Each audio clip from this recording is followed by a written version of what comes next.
Hey there, thanks for joining us. For this edition of On the Road with Kelly and Bob, I'm Bob Phillips. And I'm Kelly Phillips. As we've mentioned before, this year not only marks the 250th anniversary of our separation from the British Crown, it is also the 100th anniversary of Route 66, otherwise known as the Mother Road. In fact, we did an entire 1-hour show on Route 66 earlier. But this week, we are going back to it in a place called Kingman, Arizona. And that's because this town celebrates Route 66 in a somewhat different way and for a different reason than most. And the person who leads that celebration isn't even from anywhere near here. I am actually originally from Detroit. Born and raised in Detroit. My family's still in Detroit for the most part. And came out west for my undergrad and met my husband in southern Utah. And so we stayed in the West and lived in Utah before we came to Arizona. Love history. History's always been my passion. It's been what I do for fun. Leah Stagg is the director of the Historical Society here in Kingman, Arizona, located in Mojave County. Mojave, as in the Mojave Desert. Yes, it is hot and dry here, just the way Arizona folks like it.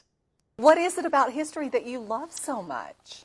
So history, for starters, it was just the idea as a kid of being able to be a part of and touch something that has been around that long. It was the idea of being able to touch that. And then photographs. Photographs always got me. The idea that you could actually, there's this moment in history that's captured and you're a voyeur in it. The thing that catches me and that I am a firm believer in is because, I don't ever say history repeats itself, I say it echoes itself, but because of the fact that history is connected, you can see where we came from, where we're going, and people understand the world a little better and they seem a little more positive about where things are going and the fact that they have a say in where it goes.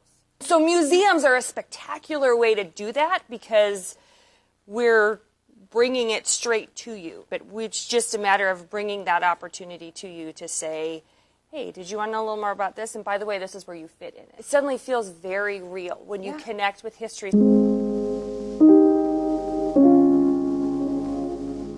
History and its importance in our lives, yesterday, today, and tomorrow, is the thing that separates this town from a lot of other similar towns found along the road that runs through Kingman. You see, Kingman, Arizona, in the Mojave Desert, is one of those spectacular places you'll find along the famous Route 66 that runs from Chicago, Illinois, to Santa Monica, California.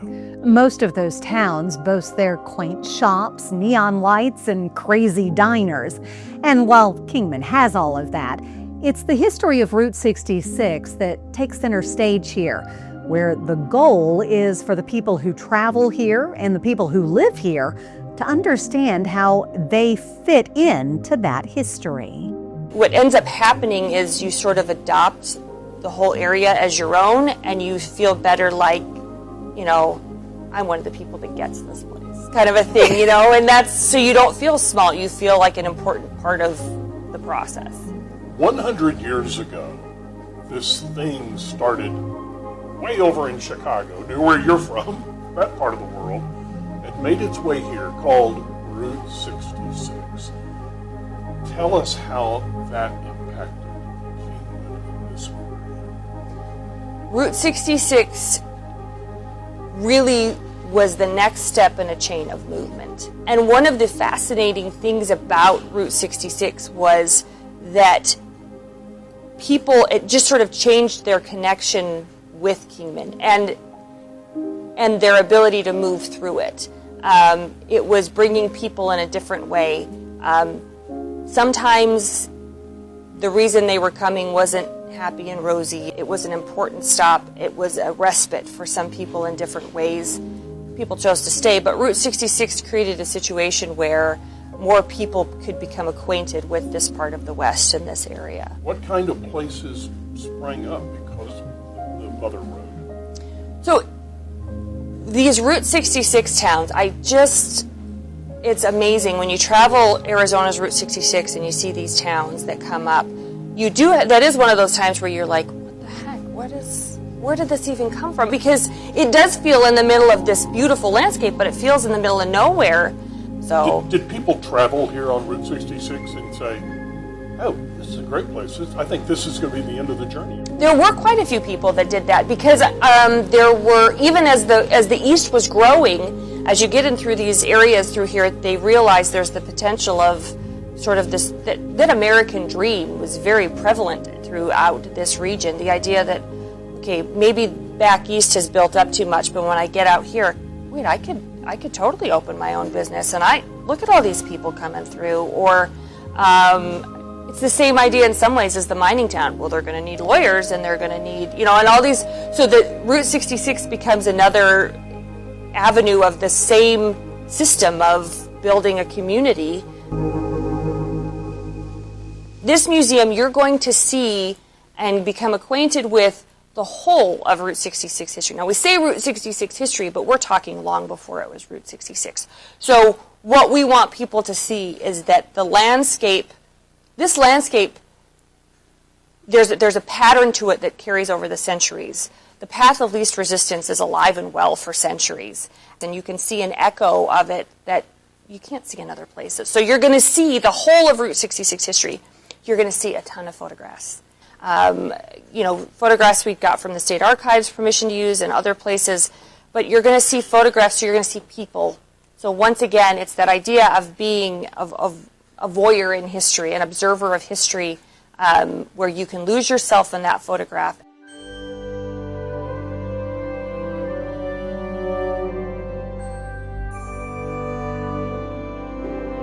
If I'm coming through Kingman, give me the top few things that, if somebody's going to spend a few hours here, you really want them to pay attention to and to see. So I'm going to say the Route 66 Museum for sure. I'm going to say our Mojave Museum as well, because you're going to get the Mojave Museum of History and Arts. You're going to get ranching and mining history. Spend some time in the shops. Spend some time walking around downtown. There's some great hiking Very trails. popular these days. There's some lovely places to do that. There's a lot. Spend the time around the people. I think that's the big thing. Spend some time around the people. Really, you can make a couple days of stay here and enjoy yourself thoroughly. You're probably going to walk away going, oh my gosh, this place is wild. What's one thing that you hope people that come through this museum, you want them to take away? I want them to know that the history of Route 66 had its ups and downs, just like anything else, and that the story of Route 66 isn't, well, it's wonderful, and we talk about the neon lights, and isn't that spectacular? The big thing here is to learn that Route 66 history is this story of people living their lives, whether it's passing through or staying put. And sometimes our lives are messy, and sometimes they're great, but it becomes this metaphor for this larger story of the United States and American lives.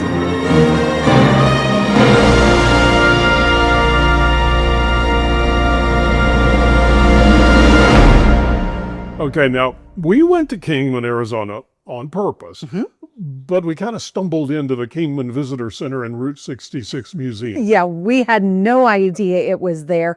They had no idea we were coming. But when we walked in the place, we knew there was a deeper story here that we needed to tell. Leah Stagg, the person you just heard from, gave us the perspective, but then turned us over to a guy named Josh Noble, who is the tourism services manager at the museum. So we want to bring you some of our conversation with Josh, hear his perspective on all of that. But first, a bit more from Leah Stagg. You say history echoes. Yeah. Explain that. If history echoes, it can't exactly be the same. There's different contexts that are different. And as soon as I hear it repeats itself, that means it's perfect. And that means I don't need to dig into it anymore because I read that book or I saw that post. And that is when you find something that works, you sort of jump on it and you grow from there and you get excited about it. And so that's where ranching was huge out here, and it was huge on an international level. We were a big part of the ranching industry. Mining, of course, was massive, and mining goes up and down, and Arizona's full of ghost towns, so we know that mining had its ups and downs. But one of the things that we can say for sure is that people were living in this area for a long time, and they were building communities and their families, even if they were small groups. I think you see the layers of history very clearly in Mojave County. And you can really see the evolution of this thing we call the human being. Exactly. And I think sometimes you can see that, okay, maybe we haven't evolved as much as we thought, because there are certain things that still maintain and look the same. And are desert people different than non-desert people? I would say yes. I watch my kids grow up in the desert, and it cracks me up. Because you grew up in Detroit. In Detroit, yeah. My kids don't wear shoes. Desert kids are a hoot. They just don't get fazed by it much. Because, it could, there's so much of having to roll with the punches with desert people, I think. If you're choosing to be here, regardless of the year you're choosing to be here, if you're choosing to be here, you are already making certain compromises so that you can have space.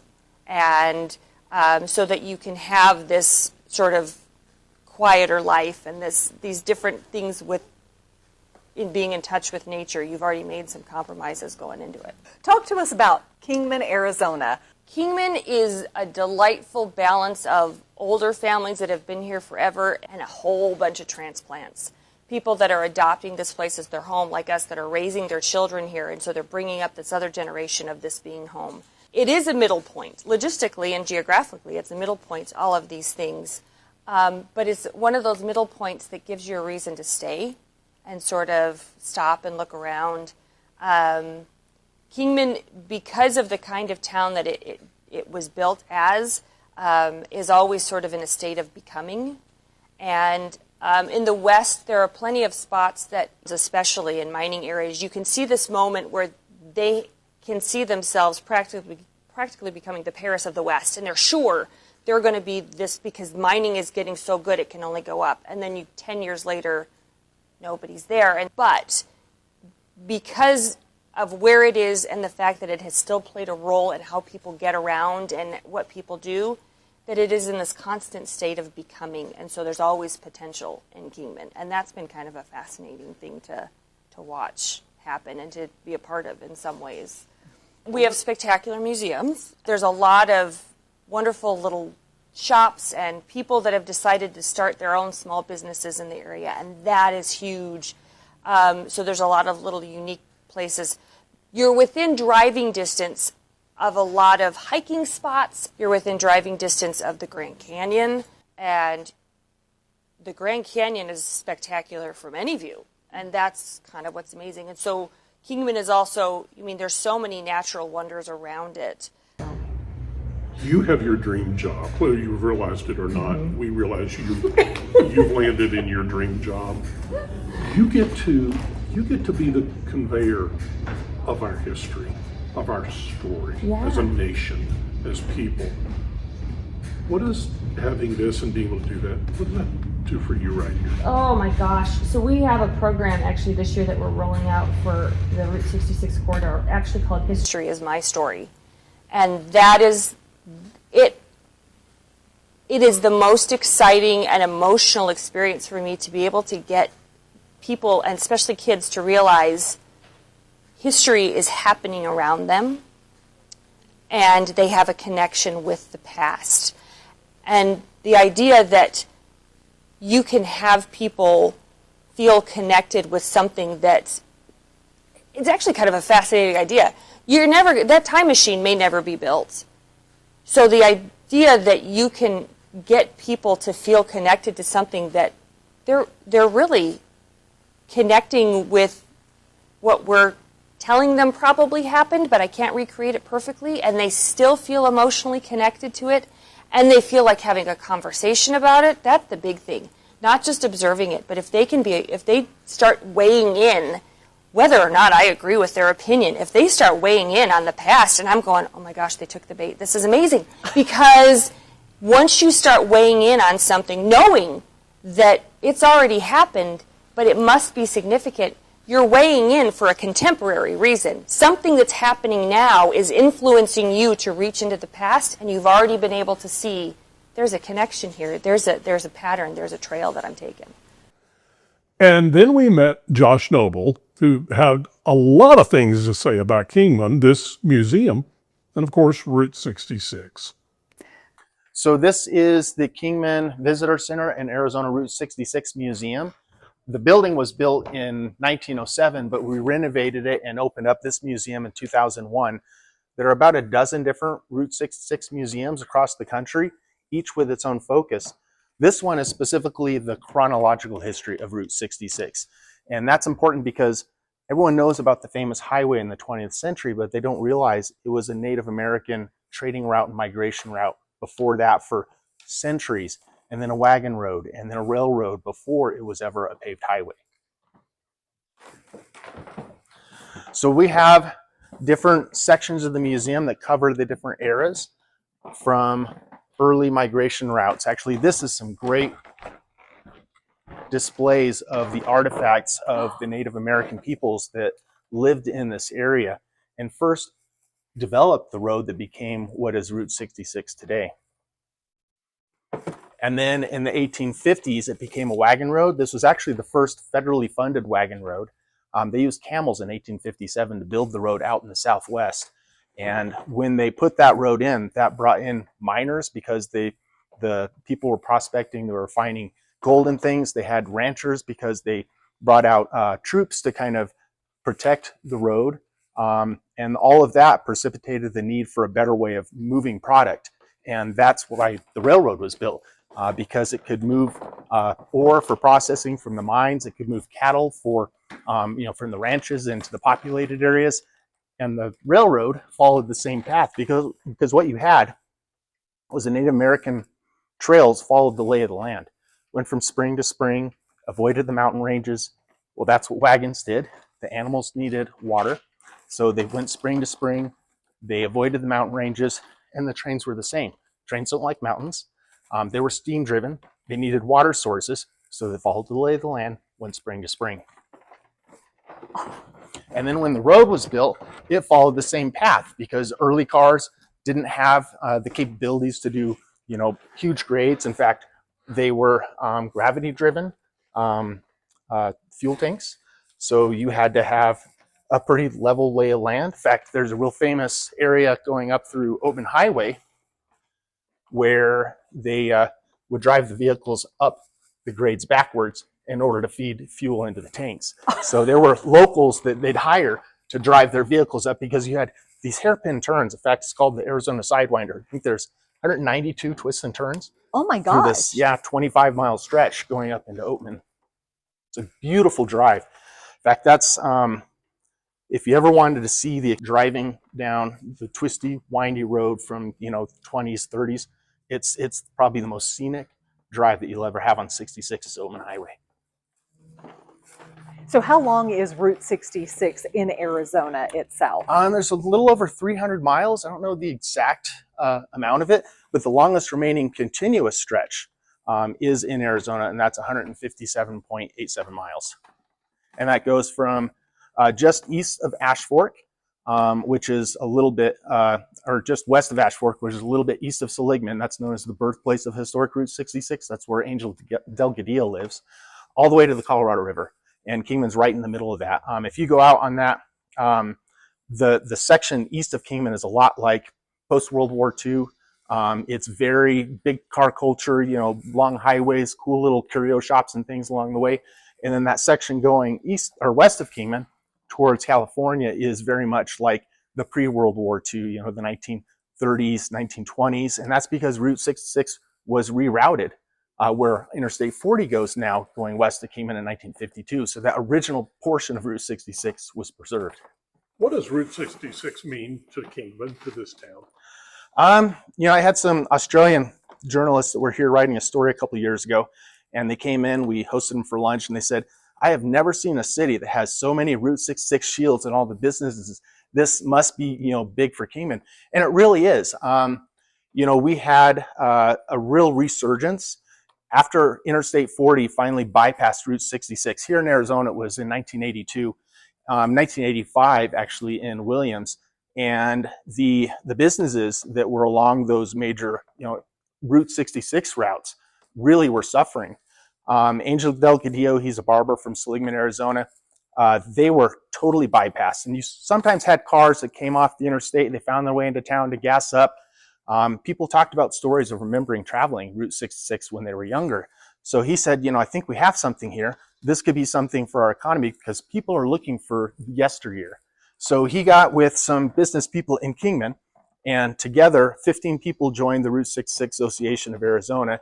They lobbied the state government to dedicate Route 66 as a historic highway, which happened in 1988. One of the great things you can do at the Route 66 Museum in Kingman is talk to a hologram of the man Josh just mentioned, Angel Delgadillo, who people around these parts consider to be the savior of Route 66. Why was Route 66 worth saving? Why was Route 66 worth saving? Gray-haired grown men and women all sounded like a recording. They told me when I was a little boy, when I was a little girl, this has got to be the highway that my parents drove during the Great Depression when it quit raining in the Midwestern states. At first, I didn't pay no attention to what they said, but I heard it over and over and over. Day in, day out. And I began to think, what do you want? You got a super highway here that takes you from point A to point B. The fact remains, you don't know what you have until you lose it. They were looking for a floor way of life. Route 66 was beautiful for them. On I-40, there was nothing to see. You don't see the real America of yesterday. And that Kingman changed our motto to Heart of Historic Route 66 because we're at the middle of the longest remaining stretch. And ever since that, we've really just leaned into Route 66 as part of our history. Have you driven all of Route 66? I've not driven all of it. I've driven up into Oklahoma. I've been up into Chicago. I've been in a lot of different pieces, but I've been back and forth in Arizona several times. Do you have a favorite place on Route 66? A favorite place on Route 66? Other than Kingman. Well, Open Highway, and I know that's nearby. It is a beautiful stretch. Such a beautiful road, and you have to take it so slow that you do get to appreciate it because some of the speed limits are 15 miles an hour around those turns. I've really enjoyed time in Albuquerque. I think that downtown Albuquerque is really beautiful. I've enjoyed in downtown Chicago. My one thing is, if you've seen the where the road begins, Route 66 start sign, it's a little bit lonely. I wish they'd do something to spruce that space up. But I've enjoyed, I think, how Route 66 brings people together, but they're all very different. So the Route 66 that you see in Oklahoma, the Route 66 you see in Illinois, the Route 66 in California and Arizona, the people come from different backgrounds. It's a different aesthetic, but it's all Route 66. And I think that's a real microcosm of what America is.